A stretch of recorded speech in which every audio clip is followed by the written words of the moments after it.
Hello everyone, greetings from doctor Rashmi's homeopathy. Friends, आज की इस वीडियो में मैं बात करूंगी प्रायपिज्म के बारे में। प्रायपिज्म मतलब मेल ऑर्गन्स का undue extension, undue and prolonged extension of the male organ is called priapism. Priapism के अंदर जो मेल ऑर्गन होता है उसके अंदर ब्लड इकट्ठा हो जाता है विदाउट एनी एक्साइटमेंट। ब्लड इकट्ठा हो सकता है, ये छोटे से लेकर के बड़ी एज किसी भी मेल को हो सकता है और इसका कोई कारण नहीं पता चलता। तो जो अनड्यू एक्साइटमेंट रहती है, इसमें जो ब्लड फ्लो होता है जो मेल ऑर्गन से वो वापस नहीं जाता, तो इसीलिए ये बीमारी होती है। जो प्रायपिज्म के अंदर कोई भी एक्साइटमेंट हो सकती है या without excitement blood to the male organ जाता है लेकिन वापस नहीं आता है और ब्लड वहीं पर रुक जाता है।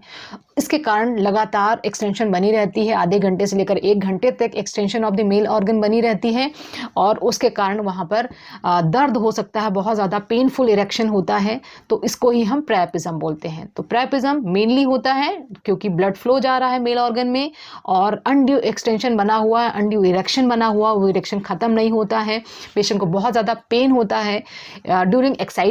विदाउट एक्साइटमेंट भी ये पेन हो सकता है। So priapism is mainly undue extension of the male organ. अब हम बात करते हैं प्रायपिज्म के जो कारण होते हैं वो क्या होते हैं।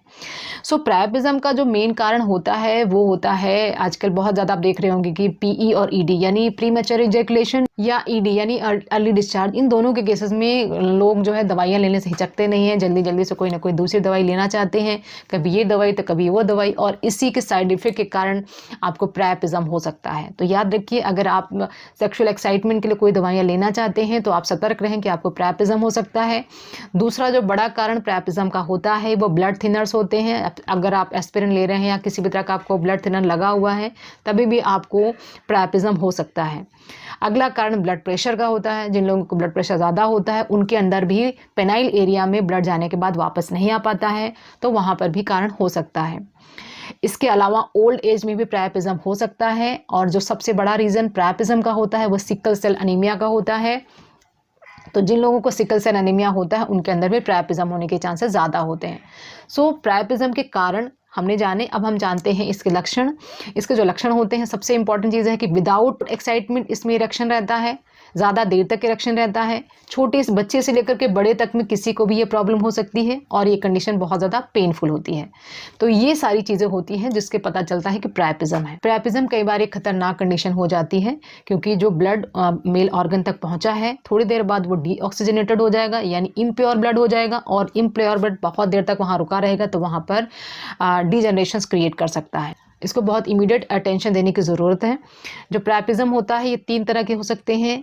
एक होता है इस्चीमिक, दूसरा होता है नॉन इस्चीमिक और तीसरा होता है रिकरेंट। अब इस्चीमिक में क्या होता है कि जो ब्लड है वो पेनाइल एरिया में गया है, मेल ऑर्गन में गया है और वहाँ पे रुक गया है, वापस नहीं आ रहा है, ब्लड में ऑक्सीजन ख़त्म हो गया है। अब नया ब्लड आएगा तभी ऑक्सीजन लेके आएगा, क्योंकि ऑलरेडी वहाँ पे ब्लड है और वो ब्लड वापस नहीं जा रहा है, इसलिए नया ऑक्सीजन वहाँ पे, नया ब्लड वहाँ पे नहीं आ रहा है। So that is ischemic. Recurrent में क्या होता है कि इसके अंदर जो जिनको सिकल सेल अनीमिया होता है उनके अंदर बार बार ये प्रॉब्लम होती रहती है, बार बार प्रायपिज्म की प्रॉब्लम होती रहती है, तो उनको हम रिकरेंट कैटेगरी में लेते हैं।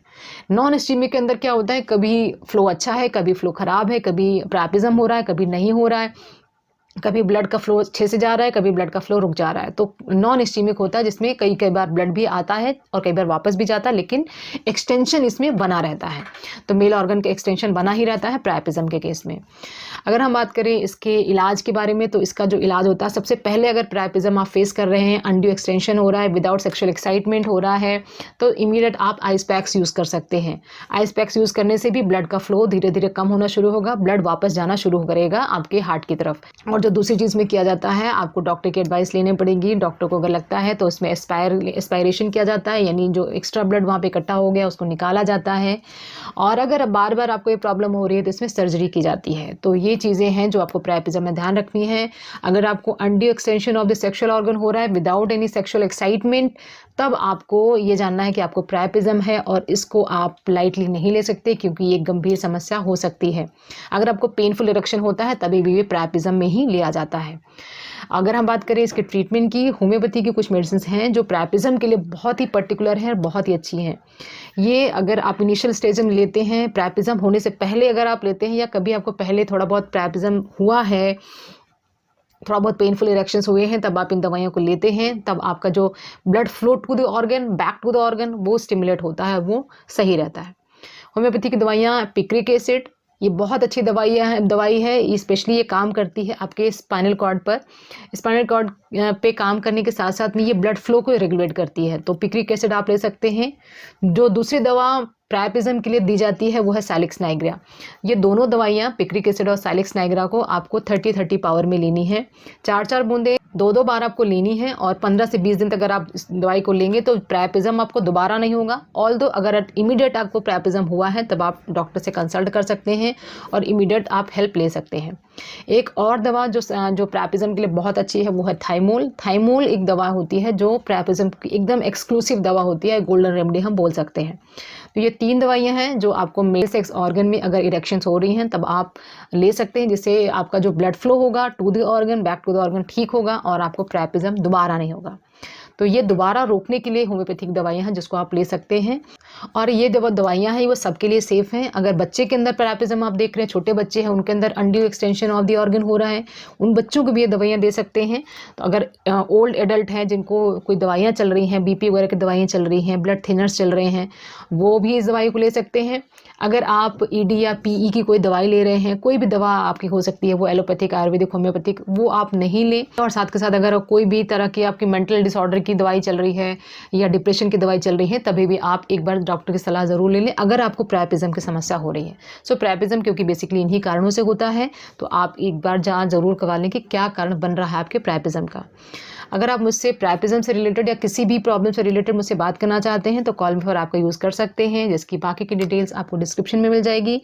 अगर आप मुझसे फ़ोन कंसल्टेशन या जूम कंसल्टेशन बुक करना चाहते हैं तो आप अपना अपॉइंटमेंट खुद बुक कर सकते हैं। क्लिनिक के व्हाट्सएप नंबर 7017991940 पर व्हाट्सएप करेंगे, आपको सारे ऑटोमेटेड मैसेजेस मिल जाएंगे, आप अपना पसंदीदा स्लॉट बुक कर सकते हैं। सो आई होप कि ये इन्फॉर्मेशन प्रायपिज्म के ऊपर आपको पसंद आई होगी। Wishing you very good health. Thanks for watching.